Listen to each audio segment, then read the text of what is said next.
What's going on, everyone? Jeremy here from MTG Headquarters, and today I'm going to talk about some of the spoilers that have come out. I don't see much value in putting out a video for every little one that comes out, but I think lumping all the mythics together and maybe all the rares and then maybe all the uncommons or something might be more interesting for you guys. So I'm going to talk about just the mythics today. So first we have Archangel Avacyn, 5 mana 4/4 that has flash, flying, vigilance, and when it enters the battlefield, creatures you control gain indestructible till end of turn. Also, when a non-angel creature you control dies, transform Archangel at the beginning of the next upkeep. What does she transform into? Well, Avacyn the Purifier, a 6/5 flying that says when this creature transforms into Avacyn the Purifier, it deals 3 damage to each other creature and each opponent. Whew, feels very mythic. 5 mana 4/4 flying. I don't know enough about Standard to say whether or not she's going to see play, but she's obviously going to see play in other formats. EDH, she'll be a limited bomb, casual all-star, and maybe some standard play. Next, we've got Descend Upon the Sinful. For 6 mana, exile all creatures. If you trigger Delirium, put a 4/4 white angel creature token with flying onto the battlefield if there are 4 or more card types amongst cards in your graveyard. So basically, the white Crush of Tentacles, a little different. In that it exiles instead of simply returning them to your hand. 6 mana board wipe is a thing. Certainly, like I said, casual, EDH, love it. Will it be too slow for standard? I don't know yet. It's sorcery speed, so, in limited or, in sealed or draft, I'd say this is definitely amazing, even if you're not triggering Delirium. But definitely a very flavorful card. Then we have Geralf's Masterpiece, a 5 mana 7/7 with flying. It gets -1/-1 for each card in your hand, okay? You can pay 3 and a blue, discard 3 cards, return Geralf's Masterpiece from your graveyard to the battlefield, tapped. This card is bonkers. I don't know if, if it can be totally abused. However, even a 5 mana 5/5 flyer, if you've got 2 cards in your hand, seems pretty good. It could see some play as a control finisher, being, let's say you have 0 cards in hand, although control rarely has 0 cards in hand. So I don't know how this card will play out, but it's definitely flavorful and definitely an interesting card. Then we have Mind Rack Demon, 4 mana 4/5 with flying and trample. When it enters the battlefield, put the top 4 cards of your library into the graveyard. Now, with Delirium, at the beginning of your upkeep, yes, you lose 4 life unless there are 4 or more card types amongst cards in your graveyard. Now, maybe this could see some, there's that 4 mana 6/6 Inverter of Truth. So maybe you could cast this, pump 4 cards into your graveyard, then cast Inverter of Truth and just have 10 power in the air. That could be an interesting thing, but I don't know. I mean, we have 4 mana flyers before that aren't this weak, like Desolation Demon or Desecration Demon at 6/6. So I mean, it's definitely, I can see why it's a mythic, and maybe some people have some fun brewing with it, but it's an interesting card nonetheless, and the art is amazing. Here we have Olivia, Mobilize for War. A 3 mana 3/3 flyer is awesome right there.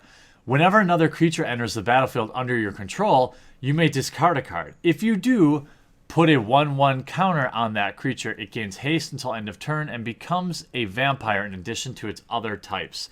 Love this card. Super flavorful. The art is amazing.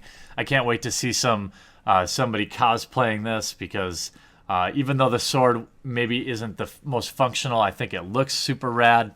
Yeah, so she'll find a place for sure.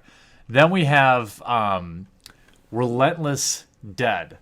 Double black for a 2/2 with Menace. Okay. When Relentless Dead dies, you may pay 1 black. If you do, return it to its owner's hand. That's good. When Relentless Dead dies, you may pay X. If you do, return another target zombie creature with converted mana cost of X from your graveyard to the battlefield. Very interesting, very flavorful zombie-themed card.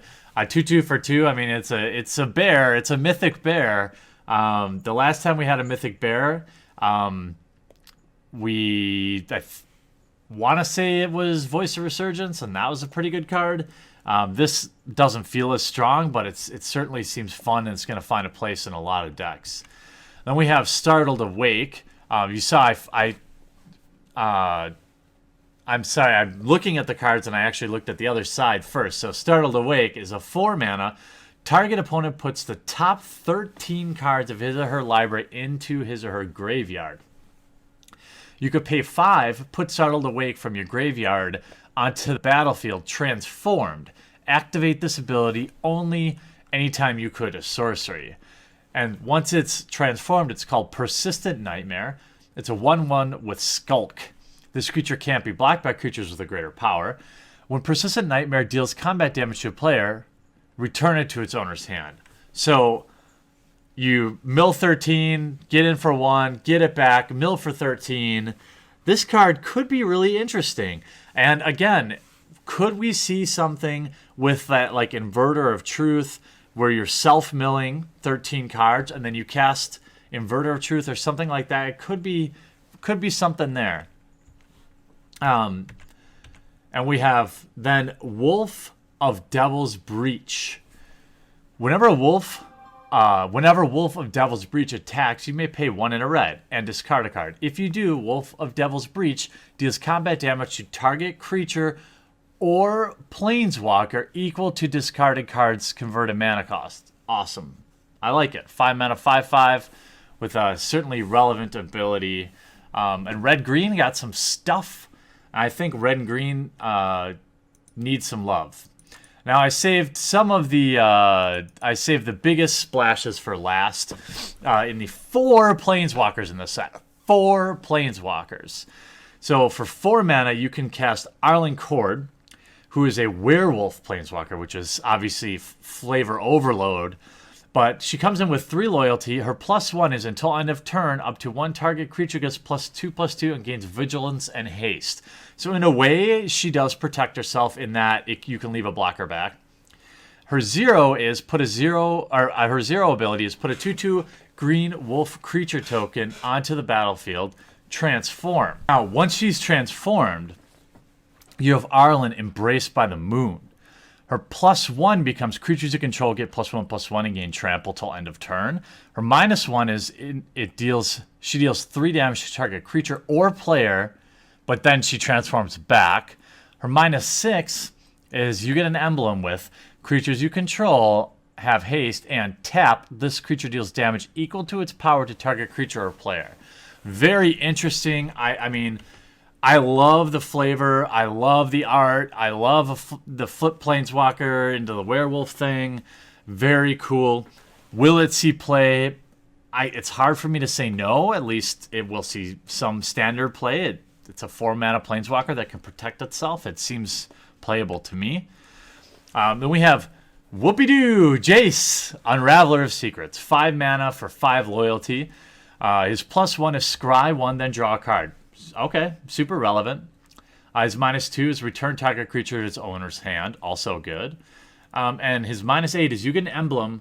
Whenever an opponent casts his or her first spell each turn, counter that spell. So this is a good Jace, not OP. Does all the things that I think you want Jace to do, other than protect itself, which is in a way, you can -2 to bounce something, so there's that. But the card draw is certainly relevant, so we'll have to see how Jace Unraveler of Secrets plays out. Then we have another amazing Planeswalker, one of the most beautiful women in Magic history, in my opinion, Nahiri the Harbinger, a 4-mana, 4 loyalty Boros Planeswalker, where her +2 is you may discard a card if you do draw a card. Awesome. -2, exile target enchantment, tapped artifact, or tapped creature. Also very good.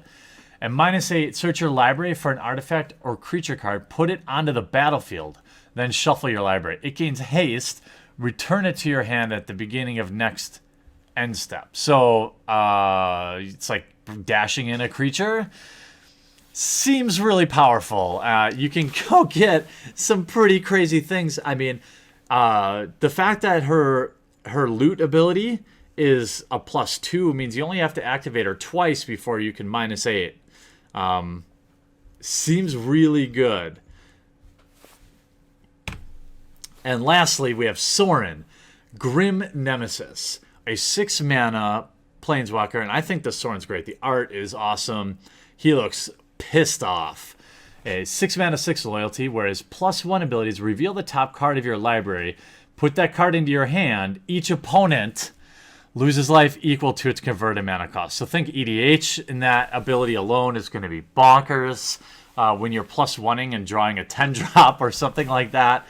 I think he will definitely see standard play, even though he's 6 mana. That ability is really strong.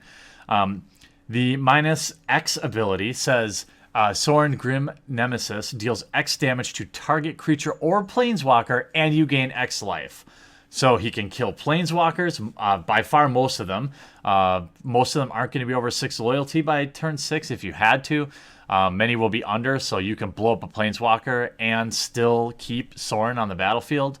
And his ultimate is -9. Put a number of 1/1 black vampire knight creature tokens with lifelink onto the battlefield equal to the highest life total amongst all players. I mean, good grief, this card is powerful. I mean, even in a heads-up match, you have the potential of putting 20 or more 1/1 lifelinkers on the battlefield. I mean, this is nuts. So Sorin, Grim Nemesis, I think all the Planeswalkers are really powerful. Jace maybe is the least powerful, but Jace does what Jace Planeswalkers do, and he'll see play because of that ability, I would think. Overall, I would have to say I'm very excited for the set. I feel like drafting is going to be crazy, amazing, which is, of course, my favorite format. Sealed is going to be crazy. With 4 Planeswalkers in the set, you're going to have a lot of interaction with Planeswalkers going on. So I'm eager to hear what your opinions are on the Mythics so far spoiled in Shadows over Innistrad. I'd love to hear some of your thoughts on these Planeswalkers as you start to brew to get ready for Shadows over Innistrad.